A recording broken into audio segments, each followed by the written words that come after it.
Hi, I'm Cassandra from Cassandra Sabo Designs, and I'm a textile designer and hand weaver of interior textiles with a modern rustic feel. Here's an example of some of the work that I've woven. It's working with merino wool roving, which is sustainable materials, much like what you can see behind these giant balls behind me. And I'm really excited to be exhibiting with Handmade in Britain this March. I'm also really excited to be hosting a weaving workshop. And in this weaving workshop, which takes place on March 27th from 12 till 2, you'll be learning how to weave a small woven wall hanging. And I'll be teaching you all the different techniques that I use actually to create my own products. So you'll receive one of our small frame looms here in one of the rainbow colors. You'll also receive your own little weaving comb and weaving needle to weave with.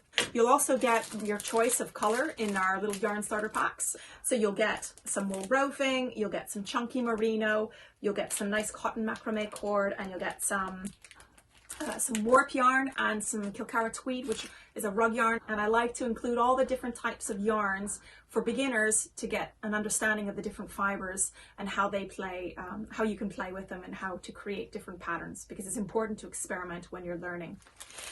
You'll also receive, as part of the workshop, a kit of all the extra materials that will help you to support you in your weaving. You'll receive a crochet hook, a set of 3 tapestry needles, you'll have 3 little mini hanging rods, a pair of snips, an extra set of warp threads so you can set up your warp quite quickly, and there's also an instruction booklet that you can download from my Oxford Weaving Studio website, which will have all the different techniques you'll need once you leave the workshop. So I really hope you can join me for this workshop on the 27th from 12 to 2. It's one of my favorite things to do is to pass on and share my passion for weaving. So I hope to see you there.